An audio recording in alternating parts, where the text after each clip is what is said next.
Então vou começar falando aqui sobre porta lógica de adição, ou a nossa porta lógica ou também OR em inglês, né? A porta OR, ela apresenta digitalmente a sua saída como resultado da soma de duas ou mais entradas. A gente acabou de ver a mesma coisa utilizando a lógica booleana, só que agora a gente está vendo circuitos digitais. Então nós temos aqui a nossa tabela verdade do nossa soma. Então nós vamos ter o quê? Duas entradas, a entrada A e a entrada B.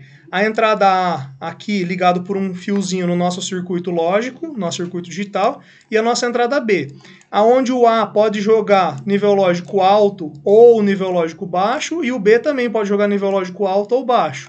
E dependendo de cada um deles jogar nível lógico alto ou baixo, a nossa saída aqui vai sair alta ou baixa. Então aqui ele vai ao longo do tempo sair nível lógico de acordo conforme você for chaveando as suas entradas aqui. Então você vai mudando aqui o nível lógico da tua entrada, por exemplo, você vai ter a tua saída aqui variando de acordo com as suas entradas.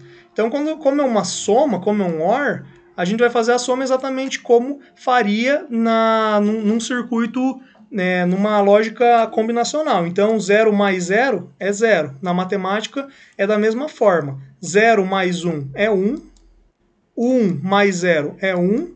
E 1 mais 1 por ser digital, nós não temos como jogar uma tensão mais alta. Ele só está analisando as entradas. Tem presença em ao menos uma das duas entradas, a nossa saída vai ser 1 também. Se nós tivermos nível lógico em ao menos uma das entradas, da mesma forma que a álgebra booleana. E aqui a mesma coisa quando a gente faz com a entrada tripla. Então nós vamos ter aqui então as 8 possíveis entradas A, B e C, né? Que a gente já viu como que monta a tabela. E aí nós vamos ter a saída. Então só teremos uma saída nível lógico baixo quando todas elas forem baixo. Então 0 mais 0 mais 0 vai ser 0. Se a gente tiver qualquer uma delas como 1, qualquer uma das entradas for igual a 1, a nossa saída já vai ser alta. Então 0 mais 0 mais 1 é 1, 0 mais 1 mais 0 é 1 e assim por diante. Então todas as nossas saídas aqui acabam sendo 1, porque ao menos um dos termos aqui, um ou mais termos, acaba sendo 1, em todas as linhas, ok? E aqui um exemplo, então, da aplicação do alarme, né? Só que aqui agora um alarme de temperatura. Então nós temos aqui uma espécie de um termostato, né? Que vai dar vai analisar a respeito de uma temperatura para ativar um alarme. E aqui nós temos um transdutor de pressão, que vai analisar um limite de pressão suportável. E aqui você consegue colocar um outro valor, digamos assim, para que esse comparador consiga fazer uma comparação entre o teu transdutor de temperatura, ou seja, um sensor de temperatura, e um valor limite. Quando esse valor limite é ultrapassado, vamos dizer, você colocou que a temperatura lá é de 50 graus Celsius dentro de um determinado equipamento. Quando ultrapassou 50 graus Celsius, esse comparador vai fazer a tua saída aqui ficar nível lógico alto. Essa porta aqui, ela é uma porta do tipo OR. O que essa porta aqui vai fazer quando ela receber esse nível lógico alto, quando vier 1 aqui, não importa o que tem aqui embaixo, eu vou pôr X, porque X significa don't care, ou seja, não importa.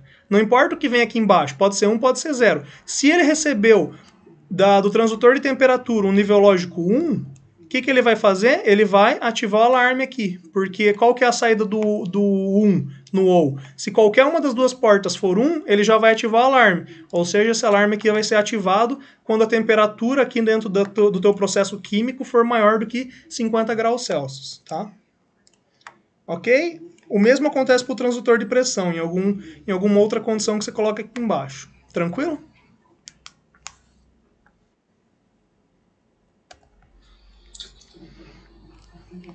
Agora vamos falar então sobre diagrama de tempo dentro de portas lógicas. Então nós temos aqui uma entrada A, representada por nível lógico alto ou baixo. Nós temos aqui uma entrada B, que eu vou fazer em verde, B, com nível lógico alto ou baixo. E nós vamos ter aqui a nossa saída só chamada como saída, né, com nível lógico alto ou baixo. E vocês vão perceber o quê? Que em cada mini período de tempo aqui, ó, por mais rápido que seja, ele vai estar sempre analisando as respostas.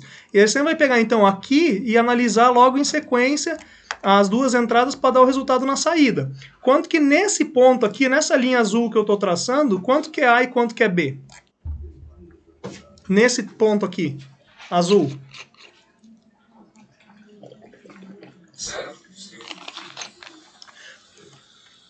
Olhando, o A é exatamente 0 e o B, nesse momento aqui, no azul, é exatamente 0.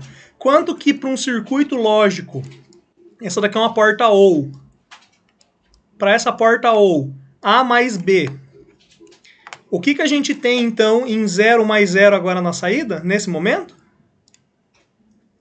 É 0. E aí, quando eu continuo passando o tempo, enquanto tiver 0 no A e 0 no B, eu vou ter a saída 0, notem, ó. Todas essas linhas azuis. Tá? Mas vai chegar um determinado momento que uma das entradas vai mudar. Eu vou fazer aqui fazer em vermelho, porque o A é vermelho. Agora o A virou 1 aqui, ó. Bem nesse ponto. Mas o B continua em 0. Aí a minha pergunta é, nesse ponto dessa linha vermelha aqui, que o A é 1 e o B é 0, quanto que vai ser a saída de 1 mais 0? Vai ser 1, né? Então a minha saída exatamente nesse momento, ela vai ser 1. E ela vai continuar 1. Daqui para frente. Vai continuar 1. Quantas vezes ele for analisando até o momento em que ocorreu outra mudança. Aqui nesse ponto, o A é 1. E o B? O B é 1 também. Aí quanto que dá o resultado de uma soma de 1 mais 1? Porque aqui a gente está... Ó, pessoal, esse diagrama de tempo que a gente está vendo aqui é referente a esse circuito aqui, tá? Mudou o circuito, muda totalmente esse diagrama de tempo. Ó o tempo passando aqui, ó, a flecha do tempo, tá? Conforme vai passando o tempo, você vai mudando a entrada A e mudando a entrada B. E com isso você vai dar um resultado lá na tua saída, tá? Na hora que o A for igual a 1 e o B for igual a 1, nessa soma, a nossa resposta aqui embaixo também vai ser 1. E aí, se a gente continuar analisando, o A desceu para 0. E o B permaneceu em 1 aqui. 0 mais 1, a nossa saída vai continuar em 1 ainda. Agora eu vou fazer em verde aqui, porque daí quem está dominando aqui em termos seria o B, né? O único termo em nível lógico alto. Aí chegou um momento aqui, ó. Ficou 1, ficou 1. Aí chegou um momento que o A é 0 e o B desceu de 1 para 0 também.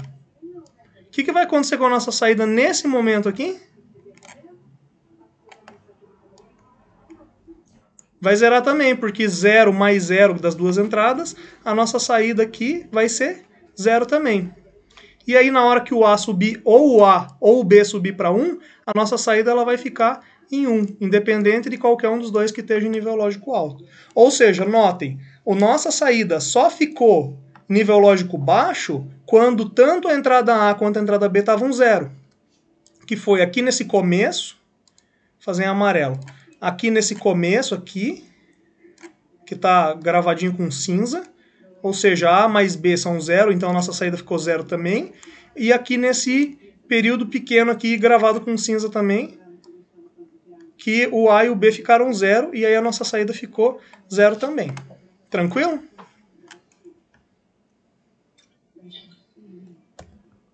Bom, e aí aqui a gente tem o mesmo diagrama de tempo, só que agora com as 3 entradas, ao invés de 2 entradas. Então, se a gente for ver, só vai sair nível lógico baixo quando tanto o A quanto o B quanto o C for 0. Então, nesse momento, A é 0, B é 0, C é 0. Então, como é que vai ser a nossa saída? 0 também. A partir do momento que o A for igual a 1, ou o B for igual a 1, ou o C for igual a 1, a nossa saída vai ficar igual a 1. E aqui nesse período, o A ficou igual a 0, o B ficou igual a 0, o C ficou igual a 0. Então, o que vai ser a nossa saída nesse trecho pequenininho? 0. Só que notem que a partir daqui, o A já ficou 1. E aqui no meio, o C ficou igual a 1 e já baixou para 0, mas não fez diferença, porque o A já estava igual a 1. Então, qualquer um dos termos somados aqui, ele vai ficar nível lógico alto. Aqui ele deu um piquezinho bem rápido para o 0, porque o A baixou no mesmo momento que o B subiu, então a saída por um instante infinitesimal ele baixou e já subiu. E aqui, por ter o B igual a 1, a nossa saída ficou 1 também. Tudo bem? Beleza, então essa aqui é a relação do diagrama de tempo com os circuitos. E esses diagramas de tempo, eles servem para a gente fazer análise temporal do nosso sistema. Então sempre que a gente tiver um diagrama de um circuito lógico, é interessante que ao longo do tempo você vá alterando as suas possíveis entradas que você tem para você ver as suas saídas. Então isso aqui vem de forma a analisar de forma dinâmica. Vamos dizer, ao longo do tempo chegou alguém, entrou um sinal no sensor A, mas daí de repente chegou um operador e desligou a chave B. Só que daí teve um alarme C que começou, que era baseado num sensor Y lá e começou a tocar. Então o que vai dar na saída nesse caso? Daí você vai analisar para um caso específico. E daí você consegue fazer uma análise ao longo do tempo para as várias operações ao longo de um dia, por exemplo. Ao passo que quando você usa uma tabela verdade, a tabela verdade ela é justamente para você analisar para todas as possíveis sequências, né? Então, para todas as possíveis entradas, quais que são as minhas saídas? Então, para isso que serve a tabela verdade. E já o diagrama de tempo serve para situações assim, ao longo do tempo foi acontecendo essas e essas combinações. Quais que são as respostas em saída? Então, são perguntas diferentes para exercícios diferentes, ok?